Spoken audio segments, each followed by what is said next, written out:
జనవరి 25కు ఈ రెడ్డి బిజినెస్ కు ప్లాన్ చేసినాం. ముఖ్యంగా రెడ్లలో సంఘాలు ఉన్నాయి, మ్యాగజైన్స్, రకరకాల యాక్టివిటీ చేసేది ఉన్నాయి. ఇంతవరకు ఏ రిలీజియన్లో ఏ కమ్యూనిటీలో లేనట్టుగా మేము పార్ట్నర్షిప్ వర్క్ చేసినాం. ముఖ్యంగా మేము ఎలాంటి ₹1 కూడా డొనేషన్ తీసుకోము. రెడ్డి బిజినెస్ గ్రూప్ నుంచి ఇప్పటి వరకు ఎవరు మాకు చెప్పలేదు, మేము తీసుకోవద్దని సెల్ఫ్ డిసైడ్ అయినాం. సో తర్వాత మా దగ్గర 40 కోట్ల ట్రాన్సాక్షన్ అయినా కూడా మేము కమిషన్ తీసుకోలేదు. తర్వాత మేము ఎలాంటి బిజినెస్ చేయము. బట్ రెడ్డి బిజినెస్ గ్రూప్ లక్ష్యం రెడ్లలో ఉన్న వ్యాపారస్తులు, ఉద్యోగస్తులు, నిరుద్యోగస్తులకు ఉద్యోగాలు ఇవ్వడం. నిరుద్యోగులు ఎందుకు అని అంటే వ్యాపారం చేయాలంటే ఆ వ్యాపారంలో ఉద్యోగాలు కావాలి. ఆ ఉద్యోగాలు మన రెడ్లనే పెట్టుకోండి అనేది రెడ్డి బిజినెస్ గ్రూప్ 2 కళ్ళతో ఉద్యోగాలు, వ్యాపారాలు మన రెడ్డి కమ్యూనిటీలో ఇవ్వండి అనే ఉద్దేశంతో దీన్ని స్టార్ట్ చేయడం జరిగింది.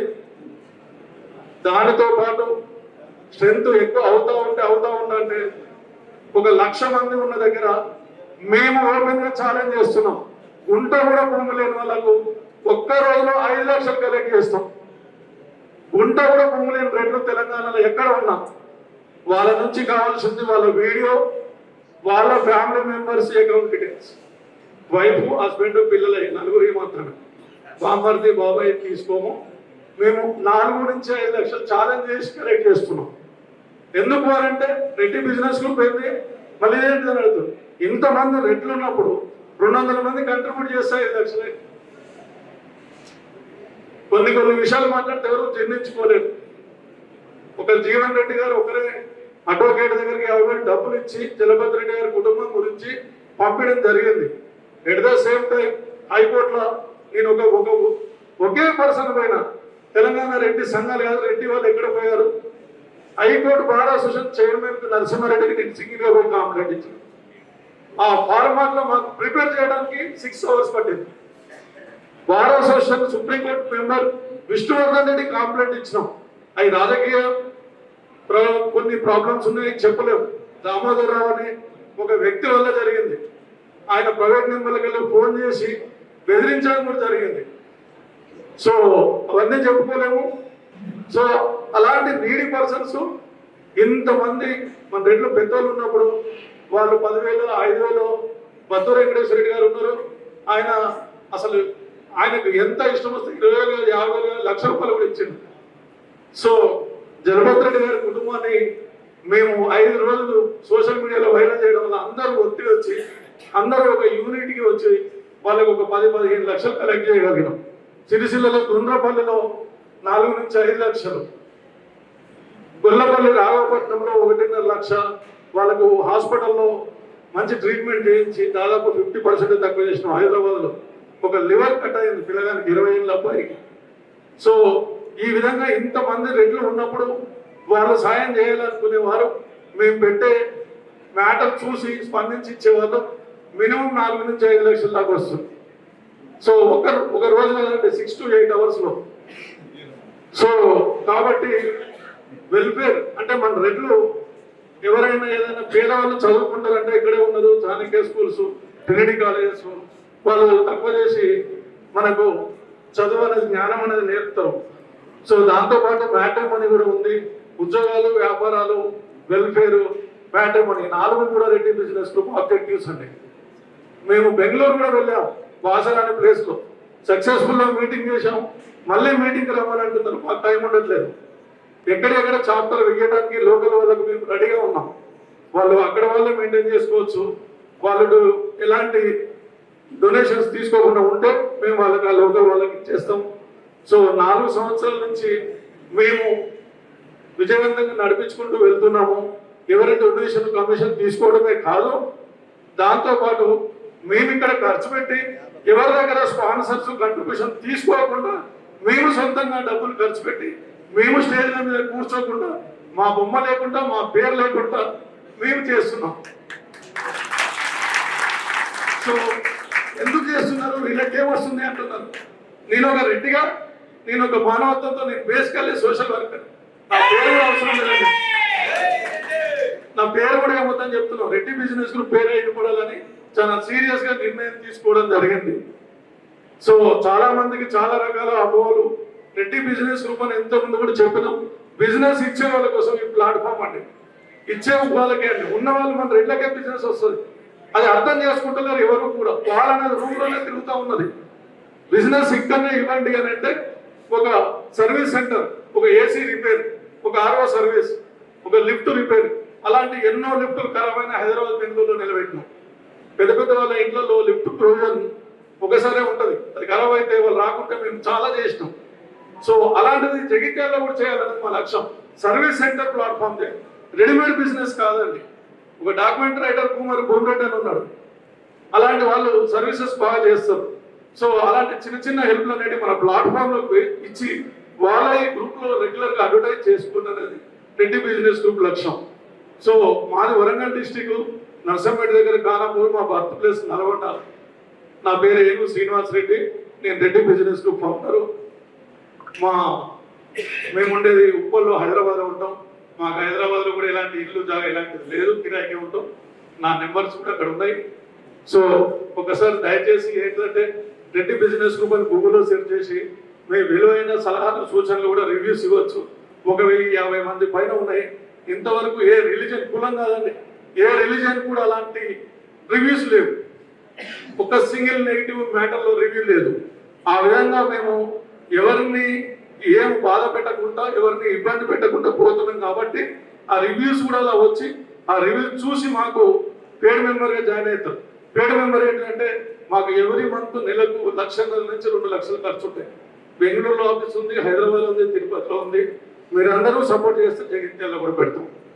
సో ఎందుకు అంటే ఎక్కడ వాళ్ళు వచ్చి ఇక్కడ పెడుతున్నారు ఏం కాదు, మీరే పెట్టుకోండి, మీకే ప్లాట్ఫామ్ ఇస్తూ ఉంటున్నాం.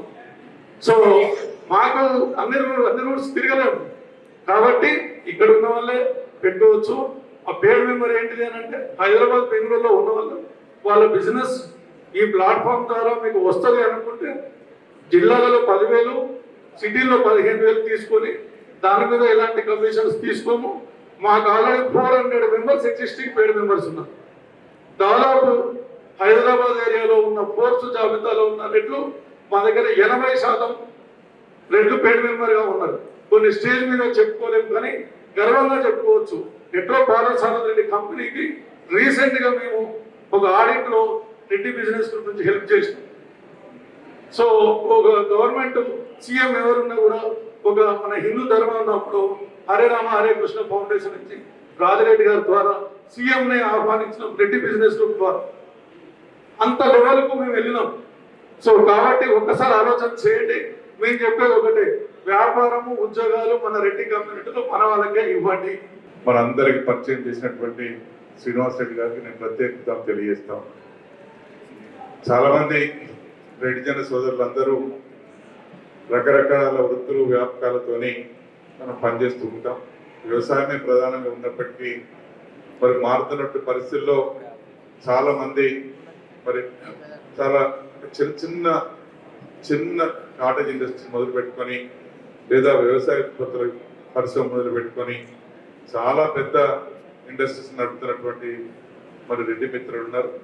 మరి అటువంటి వారందరికీ ఒక అవకాశం కల్పించినట్టయితే మనం కూడా వారి యొక్క ప్రొఫైల్ తెలుసుకొని వారి ద్వారా మనం ఎంతమందికి సాయం చేయగలుగుతాం, ఎంతమందికి మనకు మరి ఆ బిజినెస్ అందించగలుగుతాం, తర్వాత మన దగ్గర బిజినెస్ ద్వారా ఇతరులకు ఏ విధంగా కొంత సేవ చేయగలుగుతాం ఒక ఆలోచనతోని మరి కార్యక్రమాన్ని ఏర్పాటు చేసుకోవడం చాలా సంతోషం.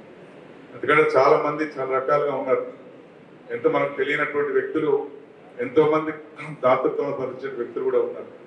అటువంటి వారికి కొన్నిసార్లు మనం నేరుగా డబ్బులు ఇవ్వమంటే కొన్నిసార్లు ఇబ్బంది అవుతుంది. కానీ అదే సేవ ద్వారా మాత్రం చేయాలంటే తప్పకుండా సేవ చేయడానికి అవకాశం ఉంటుంది. అటువంటి సందర్భాల్లో మన దగ్గర ఉన్నటువంటి వస్తు సేవల్ని మనం మన మన మన కులంలో ఉన్నటువంటి పిల్లలకు కానీ వ్యక్తులకు కానీ వారికి మనం అందించేటువంటి పరిస్థితి ఉన్నట్టయితే వారికి కొంత మేలవుతుంది, మనకు కూడా వ్యాపారం పెరుగుతుంది, టర్నోవర్ పెరుగుతుంది, మనకు కూడా మేలయ్యేటువంటి అవకాశం ఉంటుంది.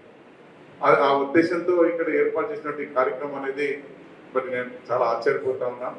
ఎందుకంటే చాలా మంది చాలా రకాలుగా ముందుకు వచ్చి చెప్తాం జరుగుతూ ఉంది. మరి అట్లాగే మా వైపు నుంచి వచ్చినట్టయితే ఇవాళ నేను అంటే ట్రినిటీ ఇన్స్టిట్యూషన్స్ నేను మొదలుపెట్టి దాదాపు 45 సంవత్సరాలు అవుతాను. చాలా మంది ఎంతో మంది మరి లెక్చర్స్ కావచ్చు, టీచర్స్ కావచ్చు, తర్వాత సబ్ స్టాఫ్ కావచ్చు, వాళ్ళందరూ ఎవరు వచ్చినా కూడా మన క్లాస్ నుంచి ఎవరు వచ్చినా కూడా సరే ఏదో ఒకటి క్రియేట్ చేసి వాళ్ళకి సాయం చేయడం జరుగుతూ ఉంటుంది. అట్లాగే చదువుకునే పిల్లలు ఎవరు వచ్చినా కూడా మరి చదువుకోవడానికి అవకాశం కల్పిస్తూనే ఉంటాం. కొంతమంది మరి వారు ఎంత ఇవ్వగలిగితే అంతవరకే వారి ద్వారా చెప్పడం జరుగుతూ ఉంటుంది. అప్పుడప్పుడు మా జీవనంలో చాలా అంటే రేర్ అకేషన్స్ లో ఎప్పుడన్నా ఫోన్ చేస్తూ ఉంటాం, తమకి పరిస్థితి ఉన్నది వీళ్ళకి కూడా అంటే అన్న సంతోషం అన్న పంపండి అని చెప్తాం. అట్లా ఎంతో మంది మన దగ్గరకు వచ్చినప్పుడు వారికి మనవంతుగా సహాయం చేయాలనే ఉద్దేశంతో చేయడం జరుగుతూ ఉంటుంది. కొన్ని వందల మంది ఆ విధంగా మన లబ్ధి పొందిన ఉన్నారు, మన చదువుకున్న వాళ్ళు ఉన్నారు. అట్లాగే ఇప్పుడు ఇన్స్టిట్యూషన్ లో పనిచేస్తున్న ఒక 1000 మంది పనిచేస్తుంటే దానిలో చాలా వరకు మనకు సంబంధించిన వాళ్ళే ఉంటారు. ప్రతి ఇన్స్టిట్యూషన్ లో కూడా అట్లాంటి వాళ్ళే మనకు పనిచేస్తూ ఉంటారు. అంటే వాళ్ళందరినీ కూడా మనం కాపాడుకోవడం జరుగుతూ ఉంటుంది. వారు కూడా శ్రమ చేసి ఇన్స్టిట్యూషన్ బాగుపడుతూ కృషి చేయడం జరుగుతూ ఉంటుంది. అంటే ఇవన్నీ మనకు ఉంటాయి. కానీ ఇంకా ఒకటి మనకు ఉన్నటువంటి నెగటివ్ పాయింట్స్ లో ఒక చిన్న విషయం మరి దయచేసి మీరు అన్నిదా భావించుకుంటే, మనం మన కమ్యూనిటీలో ఎవరము ఇంకోరు చెప్తే వినే పరిస్థితి ఉంటుంది, ఇంకోరు చెప్తే వినే పరిస్థితి ఉంటుంది. ఎవరికి వాళ్ళమే పటేళ్ళు, అందరూ పటేళ్ళే కనుక మరి ఎవరు చెప్పారో మనకు ఈ సమస్యతోనే చాలా వరకు మనం వెనుకబడతాము, చాలా వరకు వెనుకబడతాము. అందరం పటేల్ అయినా ఆ పటేల్ గిరిని మనం కాపాడుకున్నా కూడా మనసు పెట్టి ఆలోచించి ఇది మన కొరకు చెప్తానా, మంది కొరకు చెప్తానా, ఇది కులం కొరకు చెప్తానా, జాతి కొరకు చెప్తానా ఆలోచన చేసినట్టయితే కొంత మేలయ్యేటువంటి పరిస్థితి ఉంటుంది.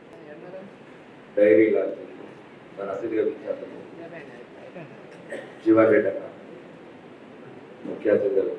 జీవన్ రెడ్డి అన్న మాకు చిన్నప్పటి నుంచి ఆదర్శం. అంటే నేను 83లో 10th అనుకుంటాను. అప్పుడు మినిస్టర్ ఉండేవాడు ఎన్టీ రామారావు ప్రభుత్వంలో. కొండపల్లి సీతారామయ్య ఇష్యూ జరిగింది. అంటే బాగా ఎక్కువ సమాజం మీద ఎక్కువ చిన్నప్పటి నుంచి పట్టుకున్నాను. కొద్దిగా అంటే అప్పటి నుంచి ఒక క్లీన్ పర్సన్, ఒక నిజాయితీపరుడు రాజకీయాలు. అంటే చాలా మంది మాకు దూరం నుంచి బతుకుతుందో తనకు తెలియదు. నేను జీవన పోరాటంలో 30 ఏళ్ళు బయట ఉన్నాను కాబట్టి అట్లాంటి వ్యక్తులు తక్కువ. ఈరోజు కూడా రాగని కాలం కంటే మాకు మళ్ళీ దాని చెడు ఆలోచన వస్తే కాదని పరిస్థితిపోతాయి అట్లాంటి వ్యక్తులు వాళ్ళు. ఈరోజు ఎమ్మెల్యే అయినా వాళ్ళు మాకన్నా ఎంతో ఉన్నతులు, వాళ్ళ చూసే రాజకీయాలకు వచ్చారు. ముందు ఇక్కడ వీళ్ళు శ్రీనివాసరెడ్డి గారు అనవరన్న వీళ్ళంతా పెద్దలందరూ స్టేజ్ మీద ఉన్న వాళ్ళందరికీ మరి ముఖ్యంగా రెడ్డి సోదరులకు నేను ఈ సమావేశానికి రాదలుచుకోలేదు. ముందు అమెరికాకి ఫోన్ చేశాను. జనరల్గా నాకు చిన్నప్పటి నుంచి నిరాశ, నిస్పృహ, బలహీన గొంతులంటే ఇష్టపడను. ఇంతకుముందు చాలా మంది రెడ్డి అసలు అన్న అది అంటే కమ్యూనిటీ వైజెస్గా మనం బలహీనం ఉంటాం ఎంతసేపు. ఎందుకంటే మన దాంట్లో ఎంత బలవంతులు ఉన్నారు మీకు తెలియదు. ఒకటి ఉన్నది, భారత స్వాతంత్ర ఉద్యమంలో ప్రపంచం గుర్తించింది, కనుకోనిది, కనిపెట్టింది, రాసి పెట్టింది ఒకటి. 1857 మంగల్ పాండే తొలి తూట వేల్చాడని చెప్పారు బ్రిటిష్ ప్రభుత్వం. కానీ 1846లో తొలి తూట వేల్చింది ఉయ్యాలవాడి నరసింహారెడ్డి. అప్పుడు అనిపిస్తుంది మీకు అంటే బ్రిటిష్ ప్రభుత్వాన్ని గడగడాల్సిన జాతి అటువంటి టైంలో ఈ చిన్న చిన్న ఉండదు. నేను ఈ కులం గురించి కాకుండా ఈ యువత గురించి కొన్ని 4 మాటలు మాట్లాడదామని వచ్చాను. ఒకటి ఏంటంటే ఇప్పుడున్న టెక్నాలజీ ప్రపంచం ఎటు మారుతుంది. నేను సుమారు 120 దేశాలు తిరిగాను. జీవనోపాధికి గల్ఫ్కి వెళ్ళి తర్వాత ప్రపంచం అంతా తిరిగి ప్రపంచం అంతా ఒకవైపు చూస్తే మనం ఇక కులము అంటే కులం అనేది ఒక ఐడెంటిటీ పక్కన పెడితే ఇప్పుడున్న ఈ వ్యవసాయం కూడా వ్యవసాయం వల్ల ఎక్కువ ఏం జరుగుతుందంటే రైతులు 24 గంటలు దాని గురించి ఆలోచిస్తారు. నేను 25 నుండి చెప్తున్నాను. Ankapur model village of India వ్యవసాయం 10 ఎకరాలు ఉంటే 5 ఎకరాలు కౌలుకి ఇవ్వండి, 5 ఎకరాలు మీరు చేసుకుంటే అంటే ఆ స్పేస్ ఆ టైం ఏదైతే ఉంటుందో బిజినెస్ డైరీ ఫామ్ పెడతారా, ఇంకేదైనా పెడతారా, లేకపోతే కందిపప్పును బర్మా ఎక్స్పోర్ట్ చేస్తారా. కొన్ని చోట్ల మీకు తెలియదు ఏమన్నారంటే కమ్యూనిటీలో బిజినెస్ కమ్యూనిటీ అంతా నార్త్ ఇండియన్స్ ఉన్నారు. ఇప్పుడు సోదరుడు సురేష్ చెప్పినట్టు నార్త్ ఇండియన్స్. మీకు చిన్న ఉదాహరణ చెప్తున్నాను. మొన్న 1 గంటలో ఒక 1 డేలో 100 కోట్లు సంపాదించారు. ఏప్రిల్ 1 ఎప్పుడు కేంద్ర ప్రభుత్వము డైరెక్టర్ జనరల్ ఫారిన్ ట్రేడ్ ద్వారా మనకు కామర్స్ ఎగ్జిమ్ పాలసీ చేస్తారు భారతదేశం ఎగుమతులు దిగుమతులు. అది గమనిస్తూ ఉంటారు north Indians business community. Rice export ban చేస్తారని తెలుసు వాళ్ళు. ఎందుకంటే రైస్ షార్టేజ్ వచ్చింది, మధ్య రీసెంట్ రేట్లు పెరిగిపోతుంది, మళ్ళీ ఇండియాలో పెట్టుకోవాలి. వాళ్ళు ఏం చేశారు, ఒక అడ్వాన్స్ బుక్ చేశారు. అడ్వాన్స్ బుక్ చేయడానికి ఏం అవసరం లేదు, ఓన్లీ $100 సరిపోతుంది. అంటే సుమారు 50,000 టన్నులు రైస్ బుక్ చేశాను విశాఖపట్నం పోర్ట్ నుంచి. అది బ్యాన్ అయిపోయింది 3 రోజుల తర్వాత. నేను అడ్వాన్స్ తెచ్చినాను కాబట్టి $100 50,000 టన్నులు ఎక్స్పెక్ట్ చేశాను నార్త్ ఇండియా 100 కోట్లు వచ్చింది. ఈ కొత్త రకంగా ఆలోచించండి, ఆలోచన అంటే ఇప్పుడు కొత్తగా వచ్చే సైన్స్ ఏంది, ఆర్టిఫిషియల్ ఇంటెలిజెన్స్. మనం ఏం చేయకుండా అక్కడ నుంచి చూడొచ్చు. అది ఇప్పుడు ప్రపంచంలో ఉన్న మేధావులను తాపెట్టారు ఆర్టిఫిషియల్ ఇంటెలిజెన్స్, రోబోటిక్ టెక్నాలజీ. అంటే డాక్టర్లకు కానీ సైన్స్ కానీ మీరు కొత్త రకంగా ఆలోచించండి. దుబాయ్ గవర్నమెంట్ భారత ప్రభుత్వంతో 1157 ప్రొడక్షన్ మీద ఫ్రీ. సుమారు మీరు పేపర్ పంపాలనుకోండి, ఏ రూపాయి ఖర్చు లేకుండా అంటే ఫ్రీ డ్యూటీ ఫ్రీ అంటే ఫర్ ఎగ్జాంపుల్ 1157 ప్రొడక్ట్స్ రూపాయి ఖర్చు లేకుండా చైత్యాల నుంచి దుబాయ్ పంపించవచ్చు. దుబాయ్ నుంచి కొన్ని ప్రొడక్షన్ తెచ్చుకోవచ్చు. ఆస్ట్రేలియా, ఇండోనేషియా ఇట్లాంటి దేశాలతో నిరంతరం ఈ యువకులందరికీ చెప్తున్నాను. ఎందుకంటే iPhone 14 ఇది iPhone 15, iPhone 16 ఎట్లా ముందే ఊహించండి. ఈరోజు 2G పోయింది, 3G పోయింది, 4G పోయింది, 5G వచ్చింది. 5G వస్తే మనం టిక్టాక్ యూట్యూబ్ లో విత్ ఇన్ సెకండ్ ఓపెన్ అవుతుంది. మరి 10G ఎట్లుంటుంది ఆన్లైన్ లో చూసుకోవచ్చు ఫోటో. అంటే టెక్నాలజీకి ప్రపంచంలో వచ్చే మార్పులు, ట్రేడ్ పాలసీలు, ఈ సైన్స్ ప్రతిదాన్ని అబ్జర్వ్ చేసి ఇరదొక్కడానికి ప్రయత్నం. ఎందుకంటే ప్రతిసారి నిరాశ కరెక్ట్ కాదు. ప్రతి దేశంలో స్పేస్ ఉంది. 193 దేశాలు ఉన్నాయి. ఆస్ట్రేలియా ఉంది 2 కోట్ల పాపులేషన్, మనకన్నా భూభాగం 2 అంటే ఇంకా 300 కోట్ల మంది అక్కడ స్పేస్ ఉంది. వెళ్దాం, పెట్రోల్ బంక్ పెట్టుకుందాం, ఆ రోడ్డు దగ్గరికి వెళ్ళి అక్కడ ఉన్న సిస్టమ్ ప్రకారం లాగుతున్నాం. న్యూజిలాండ్ పోదాం, అర్జెంటీనా పోదాము, ఆఫ్రికా పోదాం. మన తెలుగు వాళ్ళకి ఒకటి ఏంటంటే ఉన్న ఊళ్ళోనే ఉండాలి, అన్ని సౌకర్యాలు కావాలి. ఫస్ట్ ప్రపంచం వెళ్తాం. ఏముంది అమెరికా? నేను అమెరికా ఒకసారి 3 రోజులకి వెళ్తాను. రాత్రి ఇక్కడ ఎమిరేట్స్ పడుకుంటా, పొద్దున దిగుతాం, మళ్ళీ పని చూసుకుంటాం. తల్లిదండ్రులు రానులు ఉన్నారు మనం, ఆ టైం లేదంటే తల్లిదండ్రులు రాగలుగుతారు. కాబట్టి దయచేసి ప్రపంచం ఎట్లా మారుతుంది, ఎటువైపు వెళ్తుంది, ఈ సాంప్రదాయిక పద్ధతులు కులం చుట్టూ తిరగటం, మతం చుట్టూ తిరగటం ఇది కరెక్ట్ కాదు. మీరు కూడా దయచేసి, అంటే మీకు ఇంకా టైం ఎక్కువ లేదు కాబట్టి 5-2 నిమిషాలు మాట్లాడతాను. చాలా వివరంగా మాత్రం నేను యూట్యూబ్లో చూడండి. ఈ మధ్యన నాకు 3 ఇప్పుడు అన్నారు సోదరులు అన్నాడు ఏంటంటే ఆవేశం, నిజంగా బాగా ఆవేశం. చాలా 55 ఏళ్ళు అయింది నా పొద్దున ఒకడానికి చాలా మంది ప్రయత్నం చేస్తున్నాను. అమ్మ చనిపోయి 54 ఏళ్ళు అయింది. 55 ఏళ్ళు నాకు 1 year కూడా చనిపోయింది. ప్రతిసారి నొక్కినప్పుడే లాచుతున్నాను. నేను ఎవరి ఏని వ్యాపారం ఇండియాలో నొక్కని ఎక్స్పోర్టర్ ఎర్రచాను. నాకు దానికి ఒక ఫ్రెండ్ దగ్గర ఎవరు చెయ్యని వ్యాపారం చెయ్యు. తుపాకులు అమ్ముతారు, లైసెన్స్లు అమ్ముతారు, పాయసాలు అమ్ముతారు, లైసెన్స్లు అమ్ముతారు. ఏ వ్యాపారం అని గవర్నమెంట్ రూల్స్ ఫ్రేమ్లో చెయ్యి. నేను ఎందుకు రాజకీయాలకు వచ్చాను, ఆవేశం ఎంత దారుణమైందంటే నాకు తెలుసు. నా 20 ఏళ్ళ శ్రమతో ఒక రెడ్ గోల్డ్ అనే ప్లాట్ తయారు చేశాను. అది లాంచింగ్ టైంలో 10,000 మంది పిల్లలకు ఉద్యోగాలు వచ్చాయి. 1000 బ్రాంచెస్ రెడీ అయ్యాయి. రెడ్ గోల్డ్ హ్యాండిక్రాఫ్ట్స్, రెడికల్స్ అండ్ రాజకీయ నాయకులు ఖాదీ బట్టలోడు, ఖద్దరు బట్టలోడు, కాకి బట్టలోడు అక్రమంగా కేసు పెట్టి ఎంత అంటే నరకం చూపించాను. ఓన్లీ ఆ ప్రొడక్ట్ ఆపాలి, ఆ బ్రాండ్ ఆపాలి. ఆ బ్రాండ్ ప్రపంచం నేను ఒక్కనే కనుగొన్నాను. సుమారు ఇప్పటి వరకు 10,000 మందికి ఉద్యోగాలు వచ్చాయి. అప్పుడు మా కుటుంబం అంతా కూర్చున్నాం సంవత్సరం క్రితం. ఏంటి పరిస్థితి, చిన్న తప్పు చేయకుండా ఇట్లాంటి పరిస్థితి, ఆవేదన. ఇప్పుడు మూడు సందర్భాలు చెప్పి ముగిస్తాం. ఆవేదన దీనికి ఒకటి కాకి బట్టలోడు, కద్దరు బట్టలోడు ఒకటే. దీనికి పరిష్కారం కద్దరు బట్టలు వేయాల్సింది.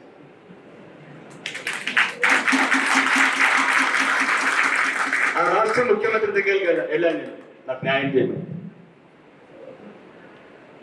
25 ఏళ్ళ నా శ్రమ ఉందంటే రాష్ట్ర ముఖ్యమంత్రికి ఏమని లెటర్ ఇచ్చానంటే, డీజీపీకి, ముఖ్యమంత్రికి నా కేసు మీద 3 IPS officer honest and dynamic ఆఫీసర్ని అపాయింట్ చేసి ఇన్వెస్టిగేట్ చేయమని. భారతదేశంలో నా కేసు మీద honest and dynamic investigation officer వరకు నేను ఒకే ఒక్కని భారతదేశం మొత్తంలో. ధైర్యం ఉన్నాడు, నిజాయితీలోనే నాకు కేసు ఇన్వెస్టిగేషన్ చేయాలి. నన్ను ఎవరు చంపాలనుకున్నాడు, ఈ ప్రొడక్ట్ ఎవరు ఆపాలనుకున్నాడు, రెడ్ గోల్డ్ సరైన రెస్పాన్స్ రాదు. అందరూ ఒకటే. అప్పుడు ఇట్లా ఆవేదన, మా ఇంట్లో తప్పుకుంటే నీకు ఆవేశం ఎక్కువ, ఎవరు అన్న నిజాయితీ ఉంటావు, మళ్ళా ఈ రాజకీయాలకు పోతే మీడియా నేను బాగా ఎక్స్పోజ్ చేస్తుంది. తిరుపతికి అంటే మా భార్యకి చెప్పాను, అలా నువ్వు పోతే కూడా ఈ మధ్యన కొంత లీడర్లు కార్ లేని కూడా ఫ్లైట్ ఎట్లా కొంటున్నాడు. మా భార్య అన్నది నీతో కాదు, ఈ కోపం ఎక్కువ, ముక్కు చుట్టూ ఒకటే చెప్పాను. ఒకవేళ నేను ఈ కారు కొంటాను లేక ఫ్లైట్, నేను వ్యాపారం చేసి సంపాదిస్తాను. ఎట్లా ఇప్పుడు మర్సిడీస్ కారు సంపాదించాను, ఎట్లా మా మెడల్ సంపాదించాను, బంగారు సంపాదించాను. ఎప్పుడన్నా రాజకీయంలో ఒక్క రూపాయి అవినీతి చేస్తే నాకు అన్నంలో మందు పెట్టి చంపేది, నాకు తెలియకుండా మందు పెట్టి. ఎందుకంటే తెలిస్తే ప్రాణం మీద ఆశ ఉంటుంది. రెండోది అవమానం. ఇప్పుడు ఒకసారి అవమానం గురించి ఎవరు చెప్పుకోలేదు, నేను అవమానం గురించి కూడా చెప్పుకుంటాను. దుబాయ్లో నేను మెసేంజర్ జాబ్ చేసేటప్పుడు 22 years 4:30కి వెళ్ళేవాడిని. ఒక 150 kilometers డ్రైవింగ్ చేసి ఒకతను ఉండేవాడు ఆఫీసర్. ఆ మెసేంజర్ కవర్ ఇవ్వాలంటే నేను ఇట్లా కవర్ పెట్టుకొని బయట కూర్చుండేవాడిని. ఆకలి ఎక్కువ అయ్యేది. 22 years ఎప్పుడు పిలుస్తుందో తెలియదు. 1:30 వాళ్ళ క్లాస్ చూసేవాడిని. ఆకలి ఎక్కువ అయ్యేది. బయటకు వెళ్దామంటే భయం, ఉద్యోగం పోతుంది మనం. కర్మగాలి ఒక వారం 10 రోజుల తర్వాత తెలియకుండా ఒకసారి బయటకు వెళ్ళాను లంచ్ చేయడానికి. ఆకలి ఎక్కువైంది. గంట సేపు తిట్టాడు. ఈ లంచ్ అనే సమస్య ఉండకూడదు నా ఆఫీస్లో. అప్పటి నుంచి ఇప్పటి వరకు 30 ఏళ్ళ నుంచి నా ఆఫీస్లో ఎక్కడూ నాకు మధ్యాహ్నం లంచ్ ఫ్రీ ఉంటుంది అందరికీ. ఎందుకంటే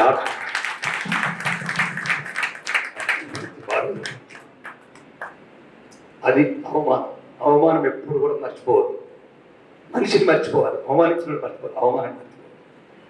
దాంట్లో నుంచి కసి కొట్టాలి. ఆ కసిలోకి వెళ్ళి రాకేష్ రెడ్డి కనిపించాలి. మీరు కూడా అందరికీ కావాలి. ఎవడేం చేయడు ప్రపంచంలో, ఎవడికి ఎవడేం చేయడు, అంతా మాట్లాడతారు. మనకు మనమే, మనకు మనమే, వెయ్యేనుగుల మనకు మనమే. ఆవేదన, ఆవేశం.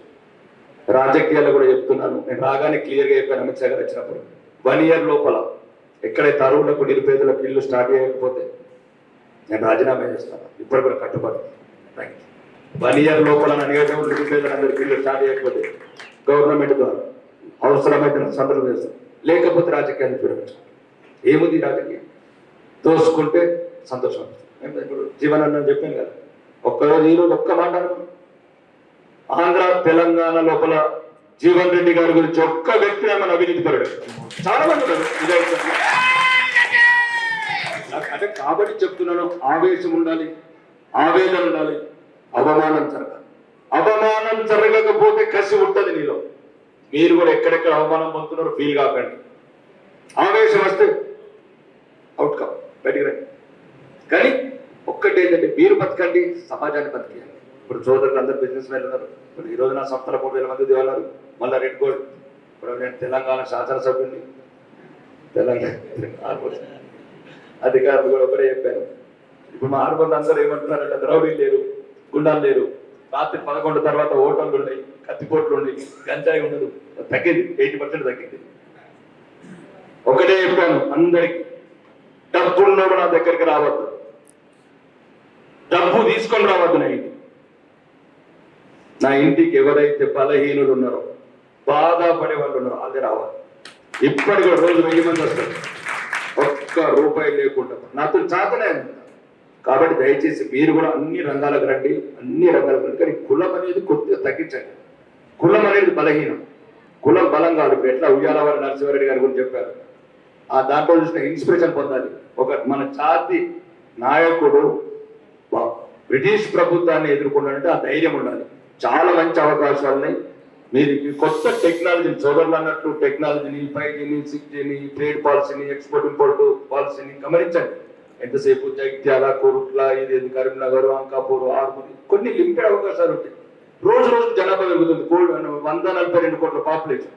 కాబట్టి జనాభాకరంగా ఆలోచించండి. ఎటువంటి అవకాశాలు రెడ్డిలో కావాలన్నా ఏదైనా ఫస్ట్ మీ టాలెంట్ ప్రూవ్ చేసుకోండి. ఉద్యోగాలు ఇస్తారు. ఇప్పుడు సోదరుడు అన్నట్టు రెడ్డిలకు ఉద్యోగాలు అంటే మేము ఇస్తున్నాం, రెడ్డిలకు ఉద్యోగాలు ఇస్తున్నాం, టాలెంట్ వాళ్ళకి ఇస్తాం. ఇప్పుడు కంప్యూటర్ ఆపరేటర్ చేయాలంటే కంప్యూటర్ ఆపరేటర్ చదివినోడికి ఇవ్వాలి, ఇంజనీరింగ్ చేయాలంటే ఇంజనీరింగ్ చదివినోడికి ఇవ్వాలి. కొన్ని చెప్తారు స్లోగన్స్, అవి ప్రాక్టికల్ ఇంప్లిమెంట్ కావు. మీరు కూడా ఎవరైతున్నారో ప్రతి ఒక్కళ్ళు వ్యవసాయాన్ని సగం తగ్గించండి, సగం కౌలుకి ఇవ్వండి. వ్యవసాయం చేయడానికి చాలా సమస్యలు ఉన్నాయి. దాన్ని మీరు స్పేస్ తీసుకొని కొంచెం బిజినెస్ లైన్లోకి వెళ్ళండి. సగం అది సగం ఇది. మన చివరికి డబ్బు సంపాదించడం మన భూమి కొనాల్సింది, అది పక్కన పెట్టండి. కాబట్టి కొత్త రకంగా ఆలోచించండి. నిరాశ నిస్పృహ మీ జీవితాలలో రానివ్వ. రేపు అనేది మీ గురించి ఉంది. దయచేసి ధైర్యంగా ఉండండి. ఎటువంటి నిస్పృహకు లోను కాకండి.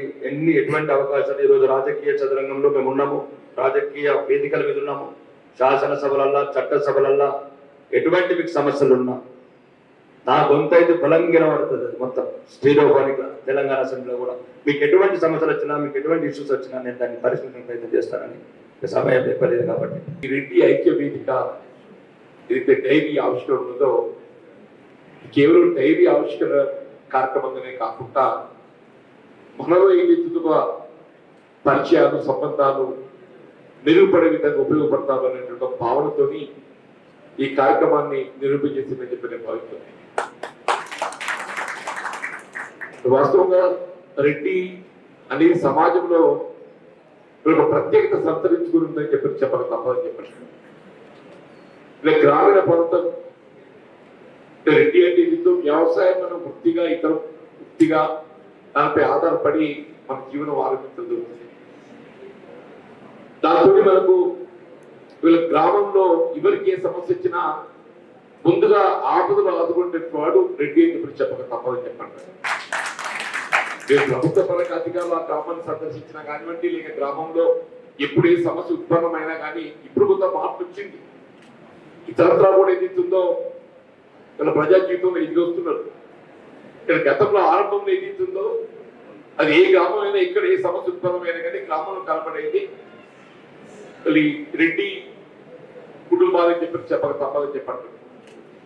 ఆ సోషల్ రిలేషన్ తో ఏదైతుందో మన ప్రజా జీవితంలో అందరికంటే ఎక్కువ సఫలీకృతం అవుతున్నది రెడ్డిలే అని చెప్పి చెప్పక తప్పదని చెప్పండి.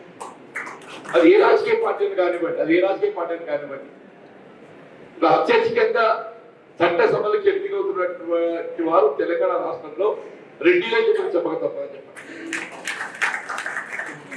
ఎగ్జాక్ట్ 43 మంది మిత్రులు and almost 40% of the strength of the Telangana assembly, 40% of the Telangana assembly.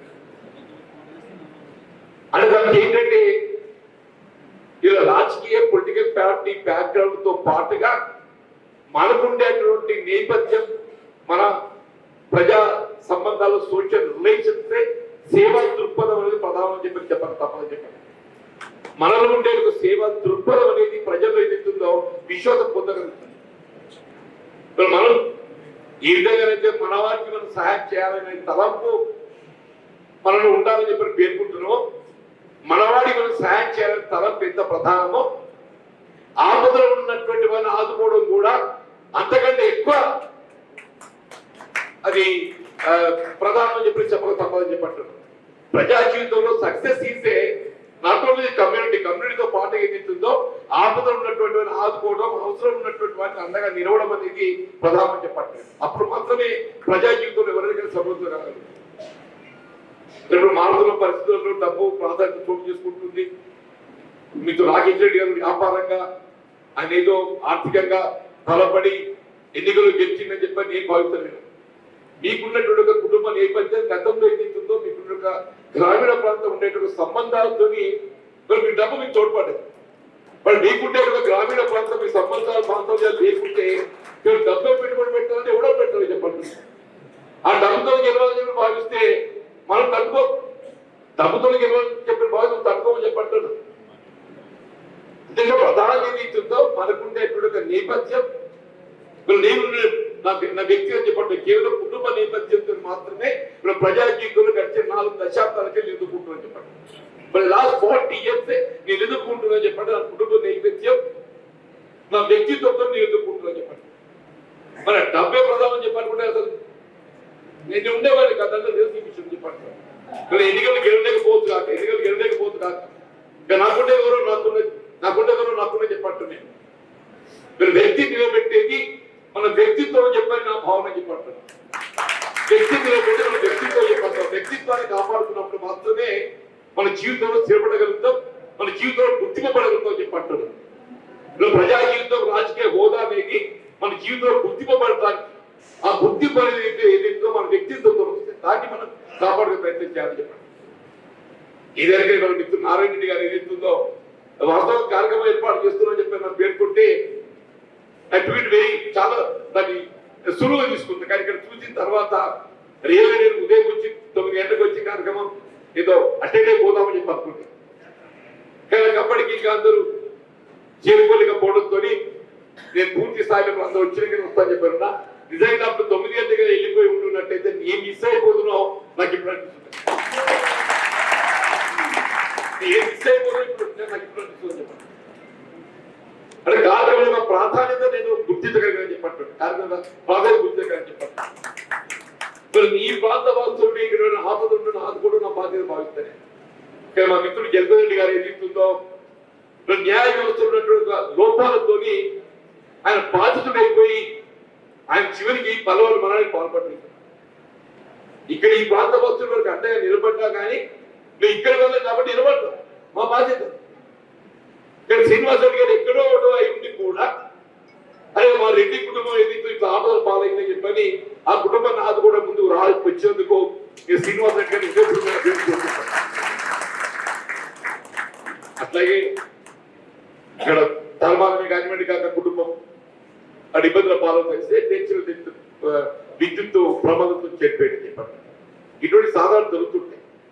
కానీ జగన్రెడ్డి గారు ఏదైతుందో న్యాయ వ్యవస్థలో ఉన్నటువంటి లోపాలతో ఆయన బాధితుడు అయిపోయి చివరికి కుటుంబం పట్ల విరక్తి అనే దానికంటే ఆ వ్యవస్థ మీద ఏదైతుందో ఒక విధమైనటువంటి ఈశతో ద్వేషంతో ఆయన పాప చిన్న పాప 10 సంవత్సరాల పాపను బావి వేసి ఆయన కూడా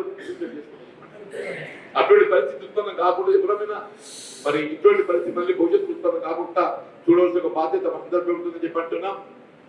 అలాగే వ్యాపారాలకు వస్తే నా చిన్న వరకు కేవలం వ్యవసాయం గురించి మాత్రమే చెప్పగలుగుతాను.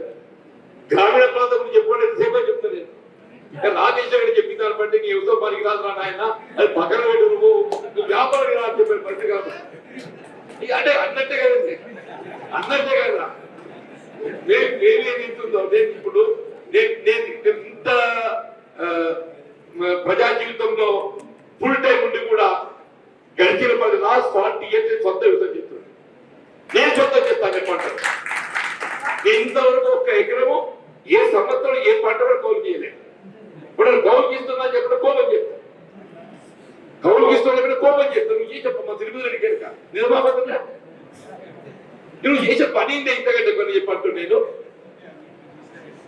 మన మీద వ్యవసాయ కుటుంబం పుట్టిన మనం ఆ నేపథ్యంగా వచ్చున్నాం కాబట్టి వ్యవసాయ పంట అవకాశం ఉండదు. నలుగురికి ఏది ఇస్తుందో ఉపయోగపడగలుగుతుందో చెప్పండి.